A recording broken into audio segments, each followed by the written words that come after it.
Good morning students. आज हम पढ़ेंगे चैप्टर 4 क्लासिफिकेशन ऑफ एलिमेंट्स। अब हम देखते हैं सबसे पहले कि व्हाट इज़ मैटर। मैटर क्या है? मैटर क्या होता है?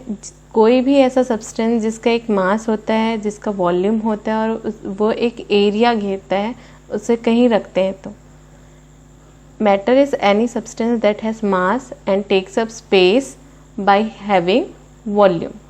मैटर की क्लासिफिकेशन क्या है? मैटर की क्लासिफिकेशन है 3 भागों में इसे डिवाइड किया गया है। एक है एलिमेंट, दूसरा है कंपाउंड्स और तीसरा है मिक्सचर। तो इस चैप्टर में हम डील करेंगे एलिमेंट्स के साथ। देखते हैं एलिमेंट्स को के बारे में हम जानेंगे, पर पहले हम ये देखते हैं कि पुराने लोगों का व्यूज़, मतलब पहले शुरू के क्या आइडियाज़ थे कि एलिमेंट क्या होते हैं। सबसे पहले हम देखते हैं कि एरिस्टोटल ने इसकी क्या डेफिनेशन दी। एरिस्टोटल ने कहा है the universe is made up of 5 elements, namely 5 elements से बना है। क्या क्या नाम है उनके?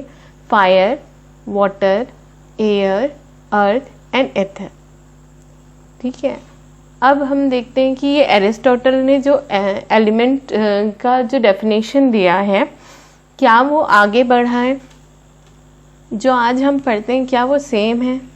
नहीं, टाइम के साथ चीज़ें चेंज होती हैं। वैसे ही बॉयल ने अपनी एक स्टडी में कंक्लूड किया कि ये जो 5 एलिमेंट्स का नाम एरिस्टोटल ने दिया था वो एक्चुअल में एलिमेंट्स नहीं है।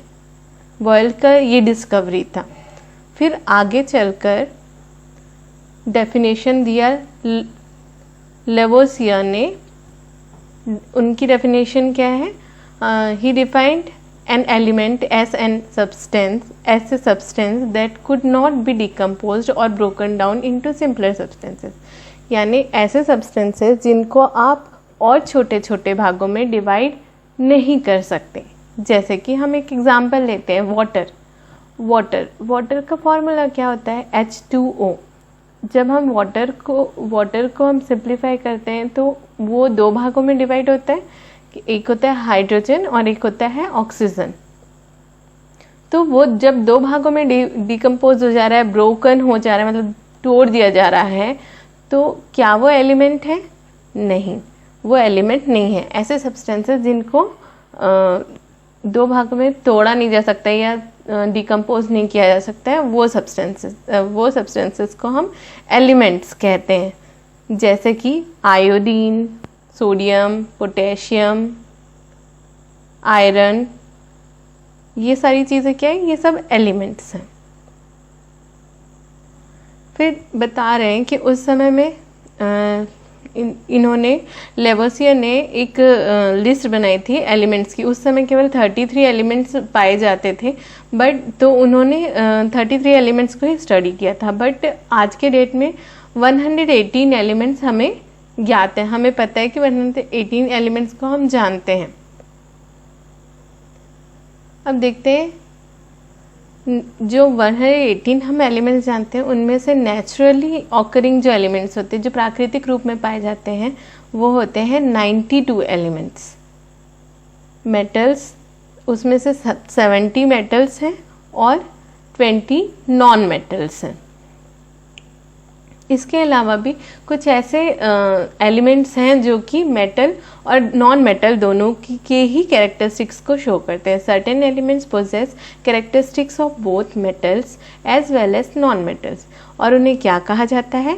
मेटेलॉइड्स। इनके कुछ एग्जाम्पल हम देखते हैं, जैसे boron, silicon, germanium, arsenic, antimony, tellurium and polonium. ये एग्जाम्पल्स हैं मेटेलॉइड्स के। अब हम देखते हैं कि इतने सारे एलिमेंट्स को जब स्टडी करना होगा तो साइंटिस्ट हर एक एलिमेंट को अलग अलग से तो स्टडी नहीं कर सकते। सबकी प्रॉपर्टीज़ अलग अलग स्टडी करने में बड़ी प्रॉब्लम जाएगी। तो इस प्रॉब्लम के सॉल्यूशन के लिए उन्होंने क्या किया? क्लासिफिकेशन किया। यानी कि कुछ एलिमेंट्स, सभी एलिमेंट्स को कुछ छोटे छोटे क्लासेस में या ग्रुप्स में डिवाइड कर दिया जिनमें सेम प्रॉपर्टीज़ होती हैं। तो इस तरीके से हमारा जो क्लासिफिकेशन होता है उसके लिए इन्होंने पीरियोडिक टेबल का भी यूज़ किया है। जैसे हम यहाँ पे देख सकते हैं, ये पीरियोडिक टेबल आपने पहले भी देखा होगा, जिसे इसमें सेम प्रॉपर्टीज़ के जो एलिमेंट्स हैं उनको एक तरीके से रखा गया है। जैसे यहाँ पे आप देख रहे हैं जो ब्लू कलर में दिख रहा है वो सारे मेटल्स हैं, जो पीच कलर में दिख रहा है, जो पिंक टाइप में दिख रहा है वो क्या है, मेटलॉइड्स हैं, जो केवल मेटल और सिर्फ के नॉन मेटल की ही कैरेक्टरिस्टिक नहीं शो करते हैं, दोनों का ही शो करते हैं। और जो हरे रंग में आपको दिख रहे हैं वो है नॉन मेटल। तो इस तरीके से पीरियोडिक टेबल जो है वो हमें मदद करता है कि सेम तरीके के जो सेम प्रॉपर्टीज़ के जो मेटल्स होते हैं, एलिमेंट्स होते हैं, उनको ग्रुपिंग करने में और उनकी स्टडी करने में हमारी मदद करता है। The periodic table is a tabular method. ये कैसा होता है, टेबल फॉर्म में रहता है। A tabular method of displaying the elements in such a way that the elements having similar properties occur in the same vertical column or group। ये ऐसे divide करता है एलिमेंट्स को कि जिन एलिमेंट्स की सेम प्रॉपर्टीज़ होती है या तो वो सेम वर्टिकल कॉलम में या ग्रुप में दिखाई पड़ते हैं, जैसे हमने इसमें देखा है। नेक्स्ट हम देखते हैं डॉबिनियर का ट्रेट्स। ये क्या है, देखिए जैसे कि जब क्लासिफिकेशन की बारी आई तो अलग अलग जो साइंटिस्ट थे अलग अलग समय में उन लोगों ने अलग अलग तरीके से एलिमेंट्स को क्लासिफाई किया है। तो इसमें पहला नाम आता है डॉबिनियर्स ट्रेट्स। ये डॉबिनियर जो है ये एक व्यक्ति का नाम है, जॉन वॉल्फगैंग डॉबिनियर। ये जो साइंटिस्ट थे इन्होंने एलिमेंट्स को सिमिलर प्रॉपर्टीज, जो भी एलिमेंट सिमिलर प्रॉपर्टीज में थी उनको ग्रुप किया है। सम ग्रुप्स वर आइडेंटिफाइड हैविंग 3 एलिमेंट्स ईच। कुछ ऐसे ग्रुप्स उन्होंने आइडेंटिफाई किए जिसमें 3 एलिमेंट्स थे और उनकी प्रॉपर्टीज सेम रही होंगी ऑब्वियसली, क्योंकि उन्होंने ग्रुप में उन्हें क्लासिफाई किया है। और इसे उन्होंने क्या नाम दिया, ट्रायड्स। देखते हैं तो TRI, ट्राई यानी क्या हुआ, 3। तो जो भी ग्रुप, ट्रायड्स का मतलब ही ये हो रहा है कि 3 का ग्रुप। तो ये है डॉबिनियर का ट्रायड। जब बोल रहे हैं तो ये 3 का ग्रुप है। अब देखिए उन्होंने क्या किया, only 3 triads could be identified. उनके समय में जो एलिमेंट्स थे वो बहुत ही कम एलिमेंट्स को उन्होंने जाना हुआ था। उस समय में बहुत कम एलिमेंट्स को वो जानते थे, तो इसलिए उन्होंने सिर्फ 3 ही ट्रायड्स को आइडेंटिफाई कर पाए थे वो, from the elements discovered at that time. अब कैसे उन्होंने उनको क्लासिफाई किया, उन्होंने इसे क्लासिफाई किया मास के बेसिस पे, एटॉमिक मासेस के बेसिस पे। और उन्होंने ऐसे लिखा उन एलिमेंट्स को कि 3 जो एलिमेंट्स थे उनको जब इंक्रीजिंग ऑर्डर में एटॉमिक मासेस को रखा जाता था, एटॉमिक मासेस के अनुसार जब उन्हें इंक्रीजिंग ऑर्डर में रखा जाता था, तो जो बीच वाला जो एलिमेंट है उसका जो एटॉमिक मास है वो किसके लगभग बराबर होता था, बाकी 2 एलिमेंट्स के एवरेज मास के बराबर।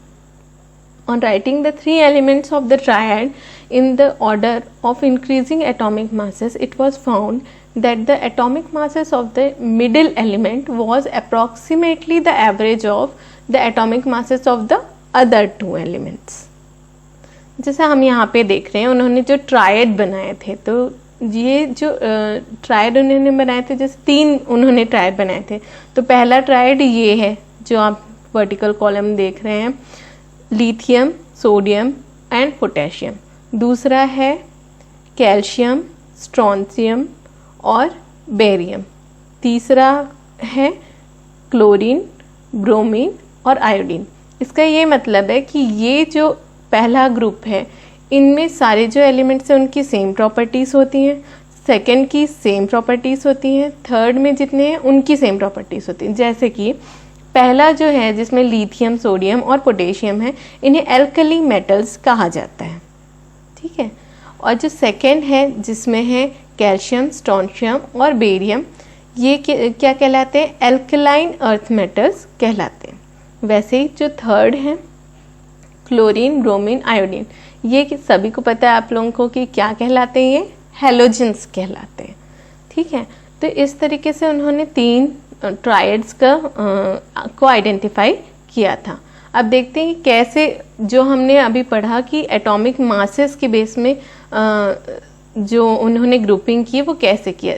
जैसे atomic mass of first element यानी कि लिथियम, जैसे हम पहला वाला एग्जांपल ले रहे हैं तो इसमें लिथियम हुआ, and the atomic mass of third element यानी कि पोटेशियम, ये दोनों का जो सम होगा यानी कि और डिवाइडेड बाय 2 यानी कि हम इन दोनों का एवरेज जब निकालते हैं तो वो किसके बराबर होता है, atomic mass of second element जैसे कि सोडियम।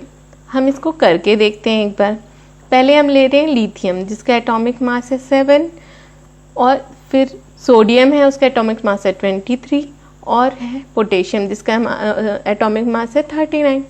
अब हम देखते हैं एवरेज जब निकालेंगे लिथियम का और पोटेशियम का तो कितना आ रहा है, 23 आ रहा है, जो कि एग्जैक्टली उतना ही है जितना सोडियम का एटॉमिक मास है। ये हमने यहाँ पे देखा कि ये चीज़ प्रूफ हुई है। अब हम दूसरा एग्जाम्पल भी देख लेते हैं। दूसरे में हम ले रहे हैं कैल्शियम जिसका एटॉमिक मास है 40, स्ट्रोंशियम जिसका एटॉमिक मास है 88, और फिर ले रहे हैं बेरियम जिसका एटॉमिक मास है 137। अब अगेन हम कैल्शियम और बेरियम का एवरेज निकालेंगे तो वो लगभग किसके बराबर आना चाहिए, स्ट्रोंशियम के।